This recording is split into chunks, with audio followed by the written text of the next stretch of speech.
Good morning, boys and girls. Hey, it's Mrs. Metcalf. It's Friday morning, and I get to read you a story this morning. The story is called Sorry. And we've probably used that word before. I know I have. Do you know what sorry means? It means might you be sad and disappointed about something that maybe you made somebody feel bad and you might feel regret about it. Or you might just feel sorry for somebody if you have sympathy for them. Maybe they're having a bad day and you just feel really bad for them.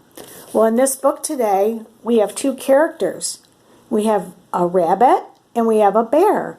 And they're each holding a piece of something. So we're going to find out what this story is all about.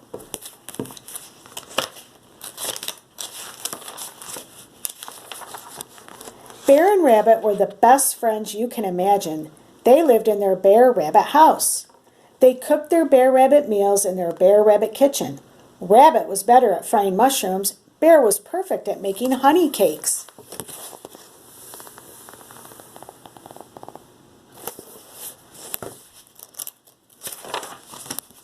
At night, they slept in their Bear Rabbit bunk bed.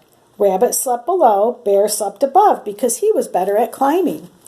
In summer, they lived in their tree house. Rabbit told stories to Bear because he was better at telling stories. It was a wonderful feeling being a good friend and having a good friend.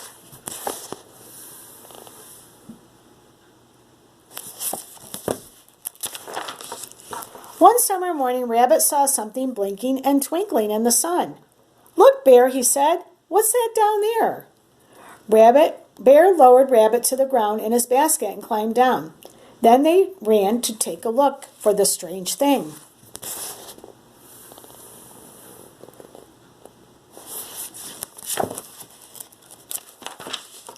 Bear went right up close and he looked into it. He had never seen anything so shiny. "Goodness," he said, "it's a picture of me. Look, Rabbit, what fluffy bear ears I have." So Rabbit looked into the shiny thing. "You're kidding," he said. "It's a picture of me. My pretty long ears. Don't you see them?"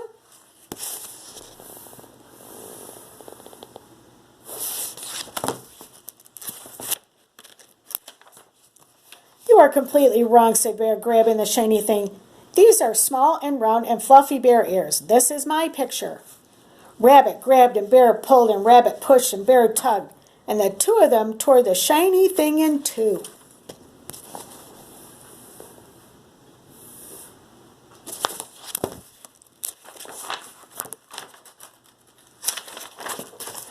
And they both stormed off with their own little piece. Does it sound like they're good friends, boys and girls? Oh, how mad Rabbit was. He strode back to Bear Rabbit house and slammed the door. Then he stuck the shiny thing to the wall and so he could look at the picture and proudly say, "Wonderful, pretty long ears."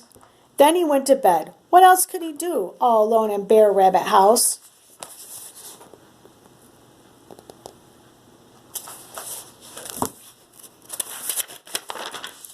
Meanwhile, Angry Bear climbed up the treehouse and stuck his piece to the wall.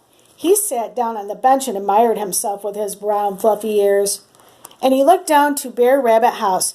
"I could really do without such a friend," he grumbled.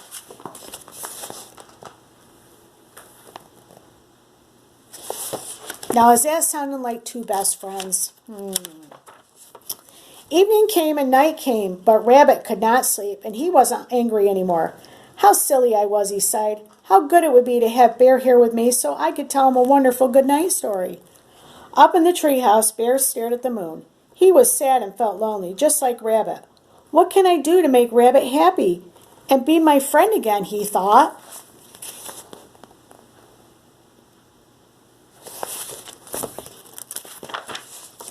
Then Bear had an idea. He took his little piece of shiny thing and climbed down the tree. Quietly, he padded to Bear Rabbit house.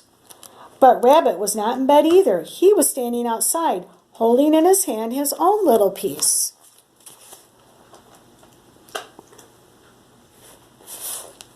Sounds like to me maybe they're having second thoughts about that little fight they got into. When he saw Bear, Rabbit walked towards him and whispered, "Sorry, Bear, you can have my picture." "Oh, no, I'm sorry," Bear said, and I gave him his own. But when they got into the huddle and looked at the shiny things, what did they see?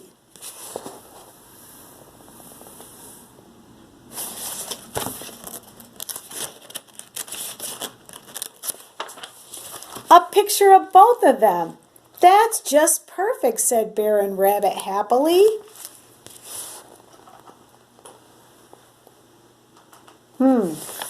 So what turned out to be where they were best friends and then they got in an argument over something that later on they thought was kind of silly.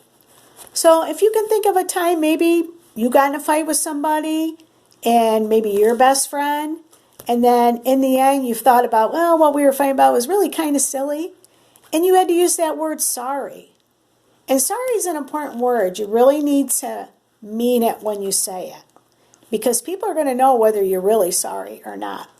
So boys and girls, if you want to leave me a message, you can do that, and you can share your thoughts with me about the book. And I just want to know how much I miss you guys. I want you to know how much I miss you, and I love you all. Have a nice weekend. Bye.